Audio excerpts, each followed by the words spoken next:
अभय ने अविनाश को ऊपर से नीचे तक देखा। अविनाश, कितने घटिया आदमी हो तुम। ब्रेकअप के बाद पल्लवी और उसकी फैमिली को परेशान किया। अविनाश ने गुस्से में अभय की तरफ देखते हुए पूछा। तो तुम्हें इससे क्या, इसीलिए मुझसे पंगा लेने की कोशिश मत कर। और हाँ, एक बात कान खोल कर सुन ले, पल्लवी से दूर रह, समझा? ये कहते हुए उसने नोटिस किया कि अभय ने सडनली हाथ में रखा बॉक्स नीचे रख दिया और तेजी से उसकी तरफ बढ़ गया। इससे पहले कि अविनाश कुछ समझ पाता, अभय ने उसके गाल पर एक जोरदार तमाचा जड़ दिया। अविनाश के कान गूंजने लगे। उसने गुस्से में अभय की तरफ देखा। Abhay Kapoor, how dare you to hit me, मारो इस साले को। उसके इतना कहने पर अविनाश के पीछे खड़ा एक आदमी अभय की तरफ बढ़ा। अभय ने उस आदमी को लात मारकर दूर गिरा दिया और फिर अविनाश को खींचकर एक के बाद एक पंच मारने लगा। अविनाश को चक्कर आने लगे और उसके मुंह और नाक से खून निकलने लगा था। अभय ने तेजी से अविनाश के चेस्ट पर एक किक मारी। अविनाश के साथ साथ बाकी के लोग भी थोड़ी दूर छिटक कर गिर पड़े।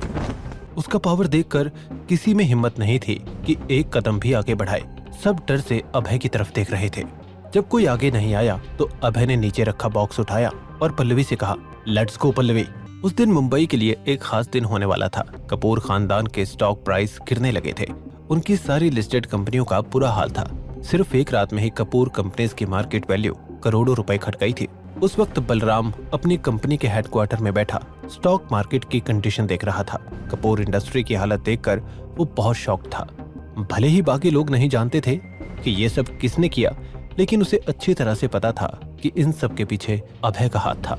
बलराम अब तक ये समझ नहीं पाया था कि 9 साल तक जेल में रहने के बावजूद अभय इतना पावरफुल कैसे था। बलराम के सामने कामिनी बैठी थी, वो भी स्टॉक मार्केट पर नजर रखे हुए थी। उसने बलराम से पूछा, भैया आपको लगता है अभय सैटरडे कपूर्स की पार्टी में अपनी इनोसेंस प्रूव कर पाएगा? बलराम ने कहा, मुझे नहीं पता, लेकिन अभय बहुत कॉन्फिडेंट था, तो फिर मैं भी जाना चाहूंगी।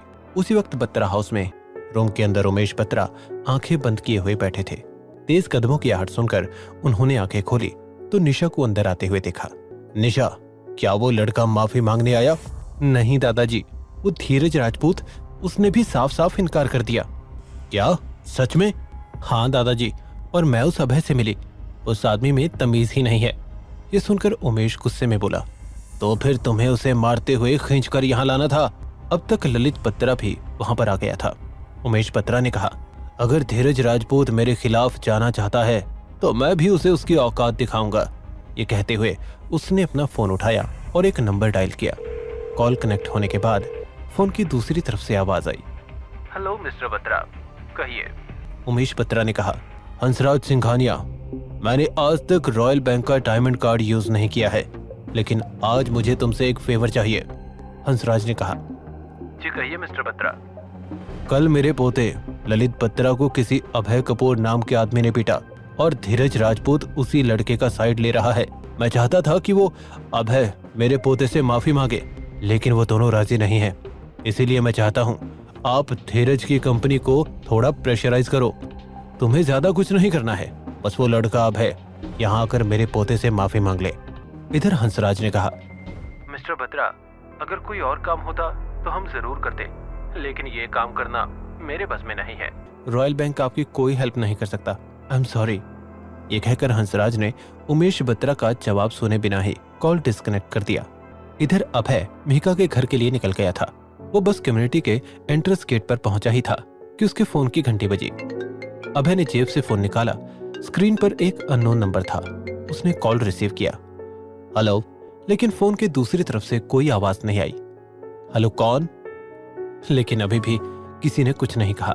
अभय ने इरिटेट होकर कहा, इडियट, और कॉल डिस्कनेक्ट कर दिया। कुछ ही सेकंड में उसी नंबर से दोबारा कॉल आया और इस बार कॉल उठाते ही किसी की कड़क आवाज सुनाई पड़ी, नंबर 0। ये सुनकर अभय के चेहरे के एक्सप्रेशन बदल गए और उसने कोल्ड वॉइस में पूछा, कौन हो तुम? फोन के दूसरी तरफ कुछ पल शांति थी, जैसे सामने वाला कुछ सोच रहा था। फिर उसने कहा, हरमित। हरमित का नाम सुनते ही अभय की आंखों में गुस्से की ज्वाला भड़क उठी। हाँ, लेकिन मैं तुमसे मिलना चाहता हूँ। मुझे तुमसे नाइट फाइटर के बारे में जरूरी बात करनी है। ये सुनकर अभय की भौहें चढ़ गई। शिवम अरोड़ा कहूँ या द हरमित, मुझे तुमसे बात करने के लिए मिलने में कोई इंटरेस्ट नहीं है। नंबर 0, तुम तुम्हें क्या लगता है कि नाइट फाइटर लोगों की हेल्प के लिए बनी है? वहां रहकर तुम अच्छा काम कर रहे हो। तुमने कभी सोचा है कि तुमने नंबर 2 और नंबर 7 ने जो प्लान सीक्रेटली बनाया था वो किसी को पता कैसे चला? और वेनम और बाकी किलर ऑर्गेनाइजेशन ने तुम्हें कैसे ढूंढ कर घेर लिया था? मैं तुम्हें नाइट फाइटर का एक डार्क सीक्रेट बताना चाहता हूँ। अभय ने तंज कसते हुए कहा, हो रियली? ठीक है, अगर तुम सही हो तो मिलकर इस बारे में बात करते हैं। फोन पर बहस करने का कोई फायदा नहीं है। ठीक है, जब मौका मिलेगा मैं तुमसे मिलकर बात जरूर करूंगा। ये कहकर हरमित ने कॉल डिस्कनेक्ट कर दिया। क्या अभय हरमित की बातों में आ जाएगा? हरमित नाइट फाइटर का क्या राज जानता था? ये जानने के लिए देखिए बंदा ये बैड ऐसे का अगला एपिसोड सिर्फ पॉकेट एफएम के YouTube चैनल पर। और बंदा ये बैड ऐस के सारे एपिसोड्स को सुनने के लिए डिस्क्रिप्शन में दिए गए लिंक से डाउनलोड कीजिए पॉकेट एफएम ऐप।